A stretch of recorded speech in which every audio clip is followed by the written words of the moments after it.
आप सभी को चिंता करने की कोई आवश्यकता नहीं है। आप सभी लोगों के नुकसान की भरपाई मैं करूंगी। लेकिन राजकुमारी जी, ये कुछ आपकी वजह से थोड़ी ना हुआ है, बल्कि आपने तो समय पर आकर हमारी मदद की है। पर आप सभी हमारे ही राज्य के तो लोग हैं, हमारा परिवार है। आप लोगों की मदद करना हमारा कर्तव्य है। फिलहाल आप इन्हें मदद के तौर पर रखिए और बाकी की मदद हम महल से आप लोगों के लिए भिजवा देंगे। ये कहानी है एक दयालु राजकुमारी की, जो बिना किसी स्वार्थ के केवल अपने नगर वासियों की ही नहीं बल्कि अपने शत्रु की भी सहायता के लिए कभी मना नहीं करती थी। परंतु अक्सर ही लोग एक नेक दिल और दयालु इंसान का बड़ा फायदा उठाते हैं। इस कहानी में भी राजकुमारी के साथ कुछ ऐसा ही हुआ। कुछ लोगों ने उनके दयालुता का फायदा उठाया और उनके ऊपर एक बहुत बड़ी मुसीबत आने वाली थी, जिसके बारे में उन्हें कोई खबर नहीं थी। लेकिन कैसे एक जादुई तोते ने उन्हें इस मुसीबत से बचाया और कैसे सारी सच्चाई सबके सामने आई, चलिए कहानी में देखते हैं। प्रतापगढ़ की राजकुमारी सोनाली बहुत ही ज्यादा दयालु स्वभाव की थी। वो हमेशा ही अपने राज्य के लोगों की खूब मदद किया करती थी। राजकुमारी को पशु पक्षियों से बेहद प्रेम था। साथ ही राजकुमारी सोनाली ने अपने महल में एक बहुत बड़ा बगीचा बनाया हुआ था, जिसमें उन्होंने तरह तरह के फूलों के पौधे लगाए हुए थे। ऐसे ही एक दिन राजकुमारी सोनाली अपनी सबसे प्रिय दासी मोहिनी को बुलाती है और बोलती है, मोहिनी, हमारे महल से बाहर जाने का प्रबंध करवाओ। हम राज्य का दौरा करना चाहते हैं। जैसा आप कहे राजकुमारी जी, मैं अभी आपके लिए बग्गी तैयार करवाती हूँ। आप तब तक तैयार हो जाइए। मोहिनी वहाँ से जाती है और राजकुमारी के महल से बाहर जाने के लिए बग्गी तैयार करवाती है। कुछ देर बाद राजकुमारी सोनाली आती है और बग्गी पर बैठकर राज्य का दौरा करने के लिए निकल जाती है। राज्य घूमते घूमते राजकुमारी को शाम हो जाती है और राजकुमारी सोनाली जब जंगल के रास्ते से वापस महल आ रही होती है, तभी उनके कानों में एक आवाज आती है, बचाओ, कोई मेरी मदद करो, कोई मेरी मदद करो। ये आवाज कहाँ से आ रही है? लगता है किसी को मदद की आवश्यकता है। पर यहाँ आसपास तो कोई नजर नहीं आ रहा है। राजकुमारी जी, आप बग्गी रोकिए, हम उतरकर आसपास देखते हैं। सोनाली के इतना कहते ही बग्गी रोक दी जाती है। सोनाली बग्गी से नीचे उतरती है और जंगल में इधर उधर देखने लगती है। तभी उसे पेड़ के नीचे मिट्ठू नाम का एक तोता जख्मी हालत में गिरा हुआ मिलता है। उस तोते को देखते ही सोनाली की आंखों में आंसू आ जाते हैं। सोनाली उस तोते को हाथों में उठाती है और बोलती है, हे ईश्वर, इस मासूम पक्षी को तो बहुत चोट लगी हुई है। हमें इसे तुरंत अपने साथ महल ले जाना होगा और इसका इलाज करवाना होगा। इतना कहकर सोनाली उस तोते को अपने साथ महल ले जाती है और वहाँ जाकर उसकी मरहम पट्टी करवाती है। कुछ वक्त बाद जब उस तोते को होश आता है, तो वो तोता सोनाली से बोलता है, आपका बहुत बहुत शुक्रिया राजकुमारी जी, आपने मेरी मदद की। मुझे तो लगा था कि कोई आएगा ही नहीं मेरी मदद के लिए। कोई बात नहीं, वैसे मैंने पहली बार बोलने वाला तोता देखा है। मिट्ठू, मेरा नाम मिट्ठू तोता है राजकुमारी जी। बड़ा ही प्यारा नाम है तुम्हारा। सोनाली मिट्ठू से बात कर रही होती है कि तभी वहाँ पर सोनाली के पिता महाराज देवांश आ जाते हैं और बोलते हैं, राजकुमारी सलोनी, हमें आपसे कुछ बात करनी है। जी पिताजी, कहिए क्या बात है? आज शाम की सभा में हम चाहते हैं कि हमारी जगह पर आप उपस्थित रहें। हमें किसी आवश्यक कार्य से बाहर जाना पड़ रहा है। जैसा आप उचित समझे पिताजी। वैसे सब कुछ ठीक तो है ना? हाँ, सब ठीक है पुत्री, बस हमें किसी कार्य से दूसरे राज्य जाना पड़ रहा है। ठीक है पिताजी, हम आपकी गैर मौजूदगी में सभा में उपस्थित रहेंगे। सोनाली से बात करके देवांश वहाँ से चला जाता है और देवांश के जाते ही सोनाली एक लंबी सांस लेती है और बोलती है, आज से पहले हम कभी सभा में उपस्थित नहीं हुए हैं। कुछ समझ नहीं आ रहा कि क्या करेंगे और कैसे करेंगे। सब ठीक होगा, मैं हूँ ना आपके साथ राजकुमारी जी। ऐसे ही शाम का समय होता है। सभा की सारी तैयारियां हो जाती है और सभी लोग आकर बैठ जाते हैं।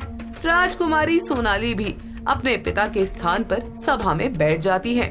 सभा चल ही रही होती है कि तभी बीच सभा में राज्य के एक गांव का आदमी हरिया रोता चिल्लाता हुआ महल के भीतर आ पहुंचता है और बोलता है, मदद करे राजकुमारी, मदद करे राजकुमारी, मेरी मदद करे।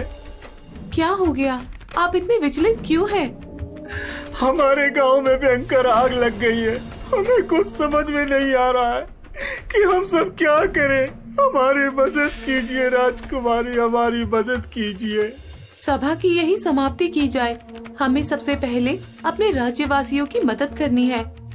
इतना कहकर सोनाली सभा की समाप्ति करवाती है और अपने राज्य के कुछ सैनिकों के साथ जल्दी से हरिया के गांव पहुंचती है, जहां आधे से ज्यादा गांव आग की चपेट में आ चुका था।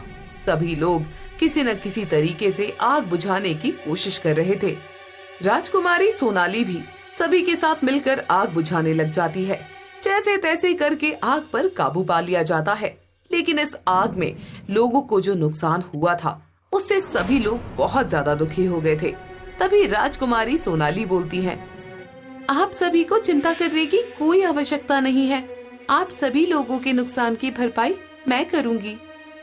लेकिन राजकुमारी जी, ये कुछ आपकी वजह से थोड़ी ना हुआ है, बल्कि आपने तो समय पर आकर हमारी मदद की है। पर आप सभी हमारे ही राज्य के तो लोग हैं, हमारा परिवार है। आप लोगों की मदद करना हमारा कर्तव्य है। फिलहाल आप इन्हें मदद के तौर पर रखिए और बाकी की मदद हम महल से आप लोगों के लिए भिजवा देंगे। इतना कहकर सोनाली अपने कुछ सैनिकों को इशारा करके अपनी ओर बुलाती है और बोलती है, गांव के लोगों पर खास नजर रखें। किसी तरीके की कोई गलती नहीं होनी चाहिए। फिर से गांव के लोगों को ऐसा नुकसान ना हो। जो हुक्म आपका राजकुमारी, हम पूरा ख्याल रखेंगे। राजकुमारी का ये दयालु स्वभाव देखकर मिट्ठू तोता बहुत खुश होता है। सभी लोग वापस से महल जाते हैं। दिन गुजरते चले जाते हैं। मिट्ठू तोता अब हमेशा राजकुमारी के साथ रहा करता था। राजकुमारी जहाँ भी जाती, मिट्ठू तोता उनके कंधे पर बैठकर उनके साथ ही जाया करता था। ऐसे ही एक दिन राजकुमारी अपने बगीचे में लगे पौधों को देख रही होती है। तभी मिट्ठू तोता वहाँ पर आता है और राजकुमारी से बोलता है, क्या हुआ राजकुमारी जी, आप क्या सोच रही हैं? सोच रही हूँ कि कब ये पौधे फूल से भरेंगे। आपको ताजे फूल पसंद है क्या राजकुमारी? मुझे बहुत ज्यादा पसंद है। मैं चाहती हूँ कि मेरे बगीचे में लगे हुए फूलों से पूरा महल खुशबू से भर जाए। अरे वाह, ये तो बहुत अच्छी बात है। पर ऐसा हो नहीं सकता ना। पता नहीं क्यों, पर हर साल बगीचे में बस थोड़े बहुत ही फूल आते हैं और जो आते हैं वो थोड़ा समय रहते हैं और फिर झड़कर टूट जाते हैं। कोई बात नहीं राजकुमारी जी, पुराने फूल झड़ेंगे तभी तो नए फूल आएंगे। ऐसे ही कुछ देर बगीचे में घूमने के बाद राजकुमारी अपने कक्ष में चली जाती है। अगली सुबह जब राजकुमारी उठती है तो पूरे महल में एक सुगंधित खुशबू फैली हुई होती है, जिसे सूंघते ही राजकुमारी सुबह सुबह ही बहुत ज्यादा तरोताजा महसूस करती है। राजकुमारी खुशबू का पीछा करते करते बगीचे में पहुंचती है और देखती है कि पूरा बगीचा फूलों से भरा हुआ है। हर पौधे पर तरह तरह के फूल लगे हुए हैं। ये सब कुछ देखकर राजकुमारी सोनाली बहुत खुश होती है और बोलती है, अद्भुत, ये सब कुछ कैसे हो गया? कल तक तो यहाँ पर एक भी फूल नहीं था और रातों रात यहाँ पर इतने सारे फूल आ गए। ये कुदरत का करिश्मा आखिर कैसे हो गया? तभी वहाँ पर उड़ता उड़ता मिट्ठू आ जाता है और आकर सोनाली के कंधे पर बैठ जाता है और बोलता है, कैसा लग रहा है राजकुमारी जी, आपकी इच्छा पूरी हो गई। हम अत्यंत खुश हैं, लेकिन ये सब कैसे हुआ और किसने किया? जिसने भी किया बस आपकी खुशी के लिए किया। आप बस इन फूलों की खुशबू का मजा लीजिए। पर फिर भी हमें पता तो होना चाहिए ना। वक्त आने पर सब पता चल जाएगा राजकुमारी जी। अभी आप अपने फूलों की खुशबू का आनंद लीजिए। मिट्ठू की बात सुनकर सोनाली पूरे बगीचे में घूम घूम कर एक एक फूल को देखती है।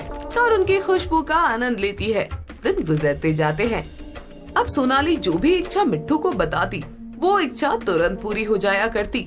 एक दिन जब सोनाली अपने कक्ष में बैठी होती है, तभी वो खुद से बोलती है, मैं काफी समय से देख रही हूँ, मैं जो भी इच्छा मिट्ठू से बोलती हूँ वो सारी इच्छा पूरी हो जाती है। कहीं मेरी सारी इच्छाओं को पूरा करने में मिट्ठू का कोई हाथ तो नहीं? पर वो तो एक मामूली पक्षी है, आखिर वो ये सब कुछ कैसे कर सकता है? मुझे सारी बात पता लगानी होगी। सोनाली ये सब सोच ही रही होती है कि तभी वहाँ पर मिट्ठू तोता उड़ते हुए आ जाता है और सोनाली को सोच में डूबा हुआ देखकर बोलता है, क्या बात है राजकुमारी जी, क्या सोच रही हैं आप?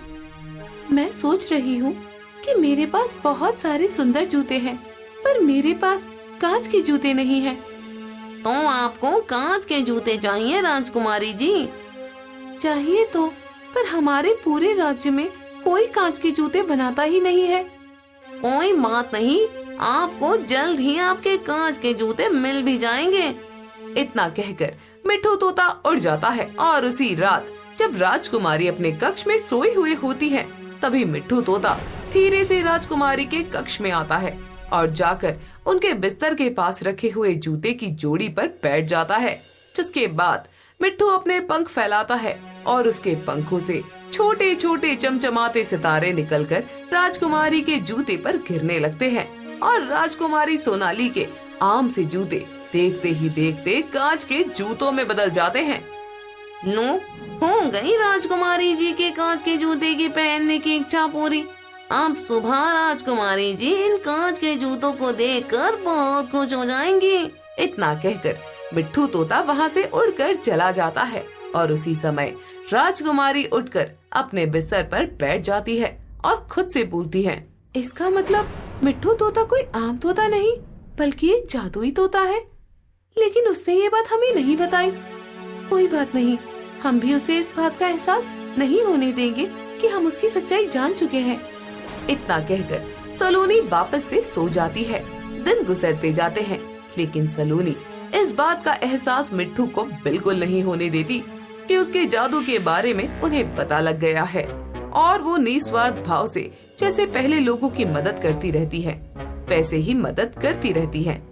सोनाली के इस दयालु स्वभाव के बारे में जब उसके पड़ोसी राज्य के राजकुमार पृथ्वी को पता चलता है, तभी पृथ्वी अपने पिता राजा उदित सिंह से बोलता है, पिताजी, आपने राजकुमारी सलोनी के बारे में तो सुना ही होगा, वो काफी दयालु है। हाँ, सुना है पुत्र, पर क्या हुआ? पिताजी, हम कितने लंबे समय से उनके राज्य को अपना गुलाम बनाना चाह रहे हैं। हाँ पुत्र, लेकिन इससे उस राजकुमारी का क्या लेना देना? लेना देना ये है पिताजी कि हम चाहते हैं कि हम राजकुमारी सलोनी से विवाह कर लें और उसके बाद उनके राज्य पर भी अपना अधिकार जमा लें। यानी कि आप राजकुमारी को अपने प्रेम के मोह पाश में बांधकर उनसे शादी करेंगे और फिर उनके राज्य को भी अपने अधीन कर लेंगे। बिल्कुल पिताजी, बस अब हमें कैसे भी करके राजकुमारी सलोनी को अपनी बातों में फंसा लेना है और फिर उनके आगे झूठा रोना रो देना है।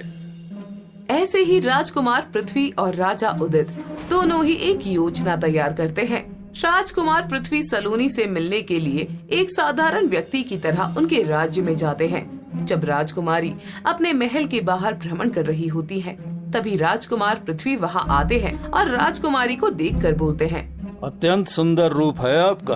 आपका बहुत बहुत शुक्रिया, किंतु हमने आपको पहचाना नहीं। आप कौन हैं?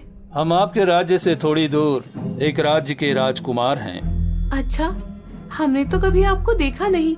कोई बात नहीं, क्षमा कीजिएगा, परंतु आपको देखकर लग नहीं रहा कि आप कोई राजकुमार हैं। वो क्या है ना राजकुमारी जी कि हमारे राज्य में बहुत ज्यादा गरीबी आ चुकी है। हमारे पास जो कुछ था हम सब अपने राज्यवासियों को दे चुके हैं, लेकिन फिर भी हमारा राज्य उभर नहीं पा रहा है। ये तो सच में बहुत ही ज्यादा दुखद बात है। क्या हम आपकी कुछ मदद कर सकते हैं? वैसे मदद तो चाहिए, पर आपसे मदद मांगने में हमें थोड़ा संकोच हो रहा है। कोई बात नहीं, हमारे लिए सभी राज्य के लोग एक समान हैं। हम आपकी मदद अवश्य करेंगे।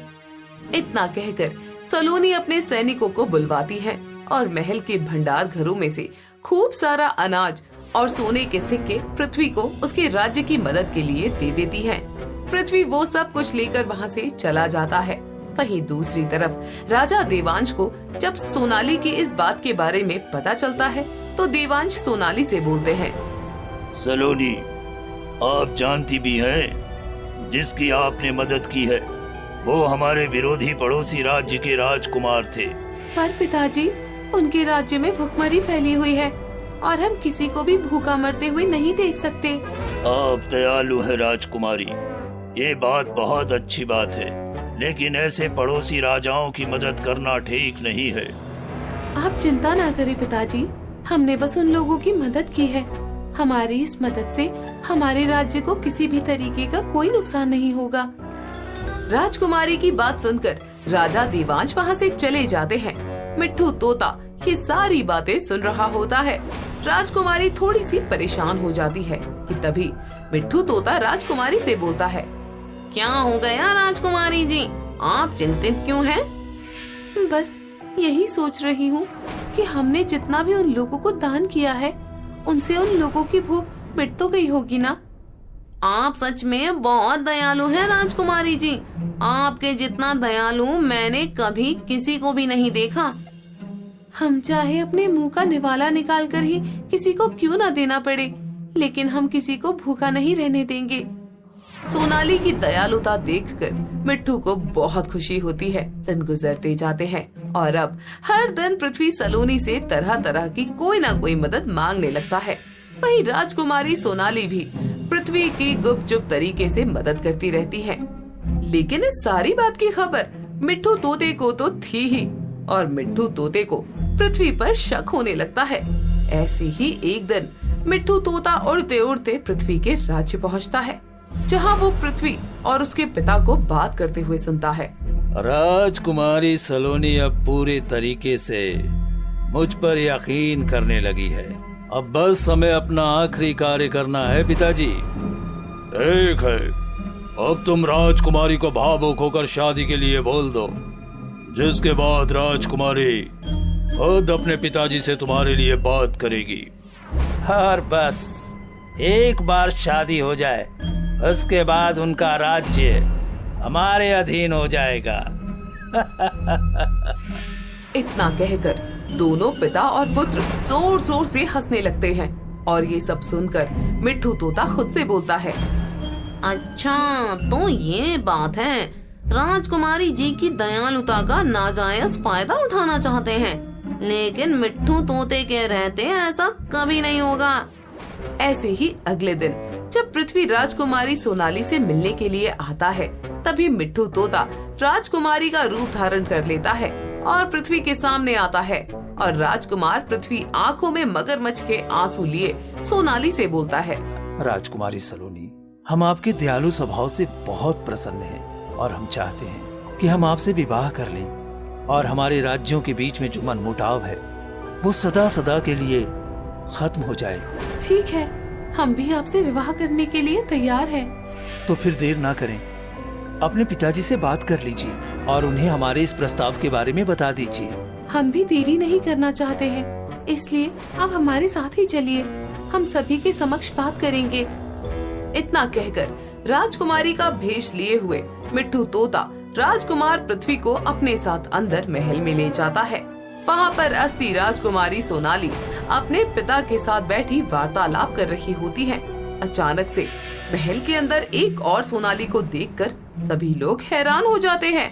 राजकुमार पृथ्वी को भी समझ नहीं आता कि आखिर ये सब क्या हो रहा है। तभी राजकुमारी सोनाली बोलती है, आप कौन हैं और आप हमारा रूप क्यों धारण किए हुए हैं? सिपाहियों, पकड़ लो इस बहुरूपिये को। आखिर कौन है ये जो हमारी राजकुमारी का भेष बनाकर महल के अंदर आ गया, वो भी इस राजकुमार पृथ्वी के साथ।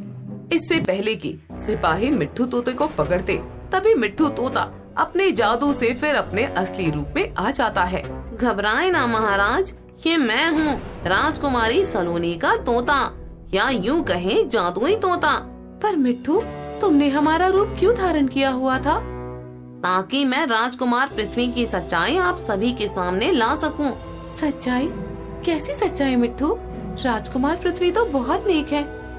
राजकुमार पृथ्वी आपसे झूठ बोल रहे हैं राजकुमारी।